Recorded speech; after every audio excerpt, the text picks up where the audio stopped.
이 정도 영상이 공개되었다는 건 개발이 완료되었다는 것인가요? KF-11 공대지 미사일 시험 영상이 12월 23일 전격 공개되었습니다. 국내 개발 중인 장거리 공대지 수송미사일의 지상시험 장면이 최초로 공개된 것입니다.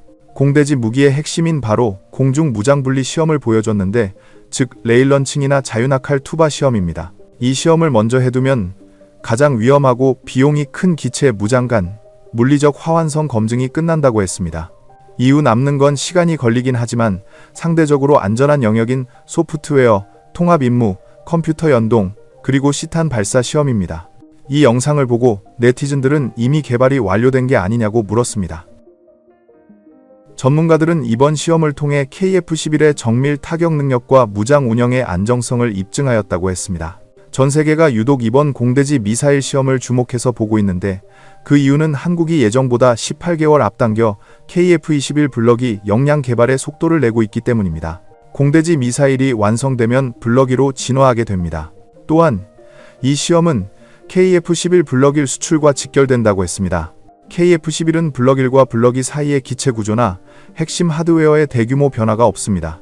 배선은 이미 깔려 있고 하드포인트는 준비되어 있으며 무장 운영을 전제로 한 설계가 처음부터 반영되어 있습니다. 그래서 블럭 2를 돌파한 국가도 향후 저비용 소프트웨어 업그레이드 이후로도 블럭 2 수준에 근접한 능력 확보가 가능합니다.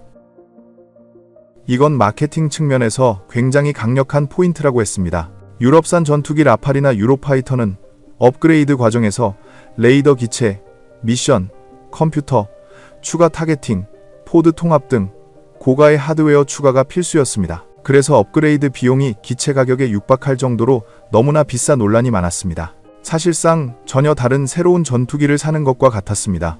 하지만 KF-21은 처음부터 블럭 2까지 갈 전투기를 블럭 1부터 거의 완성형으로 만들어 놓은 구조입니다.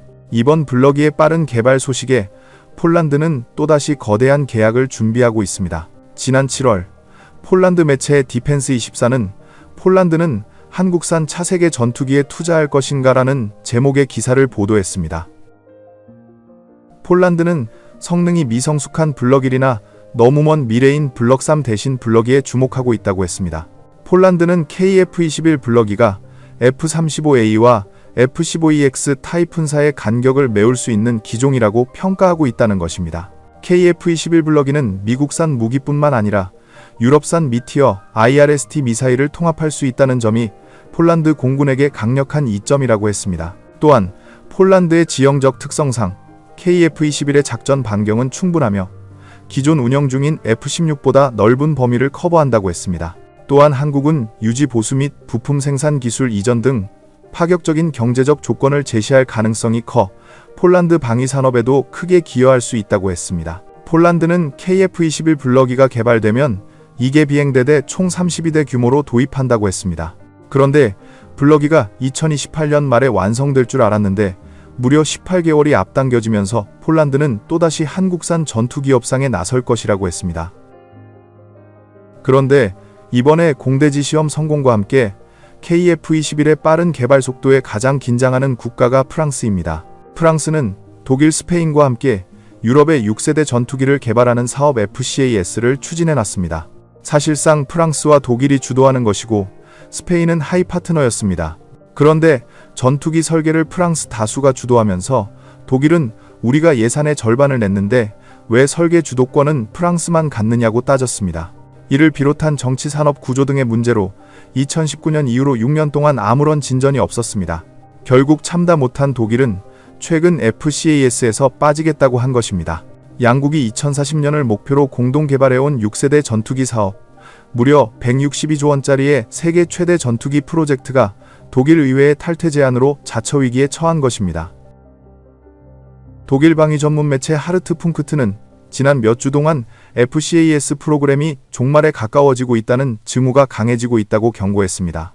독일의 탈퇴 위협에 직면한 프랑스는 다른 전략을 모색할 수밖에 없었습니다. 다스헌공이 2040년까지 라파르의 후속 기종을 개발하려면 새로운 파트너가 필요했던 것입니다. 프랑스가 선택한 곳은 중동, 특히 아랍에미리트였습니다. 우선 UAE는 이미 라파르 전투기를 보유하고 있습니다.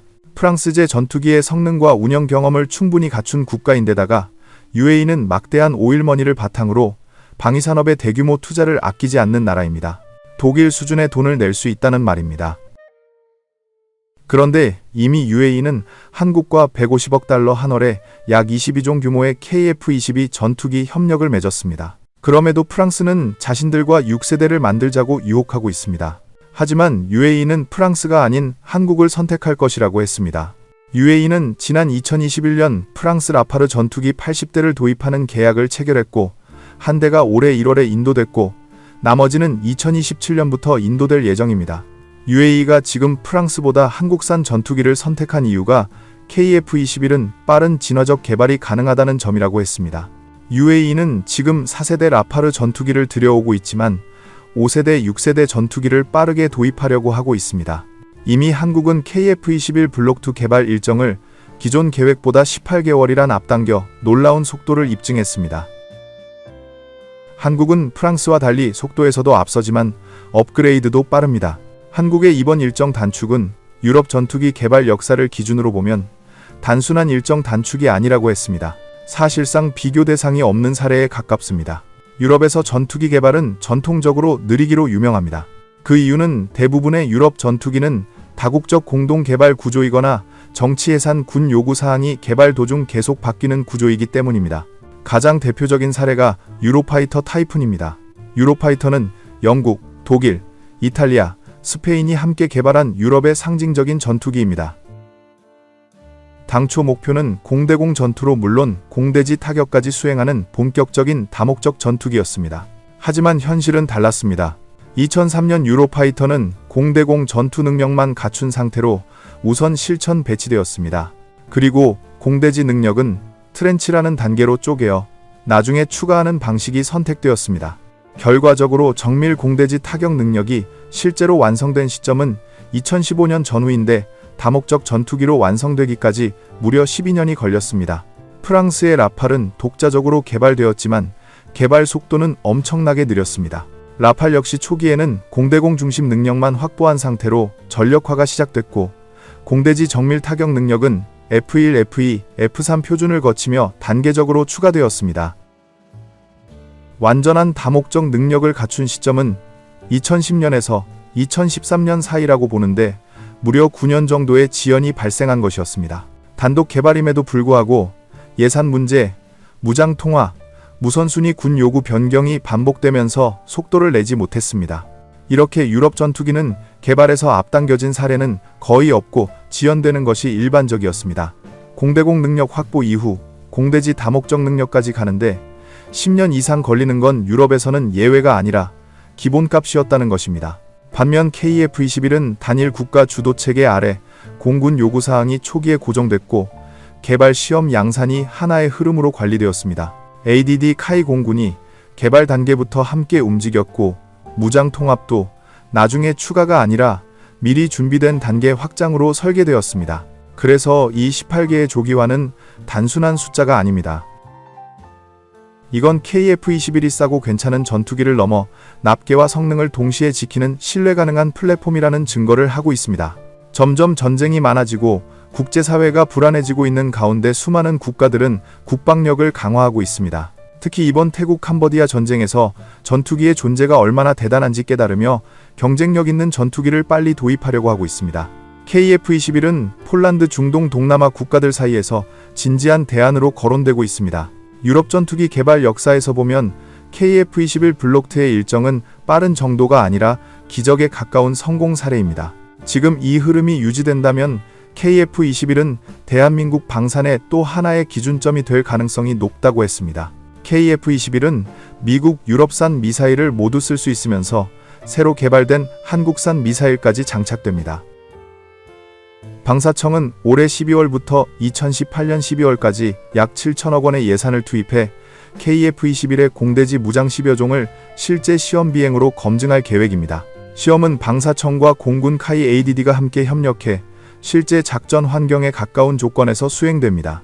KF-21은 이미 체계 개발 단계에서 조종 안정성 항전, 장비 성능 검증, 그리고 공대공 미사일 발사 시험까지 성공하며 전투기로서의 기본기를 충분히 입증했습니다. 현재는 공대지 무장 비행 시험을 위한 설계 검증 지상 시험까지 모두 완료한 상태입니다. 이번 추가 무장 시험 사업 착수를 계기로 KF-21은 곧바로 본격적인 공대지 비행 시험에 돌입해 진정한 다목적 전투기로서의 위상을 높여나갈 예정입니다. 이상 썰망이었습니다.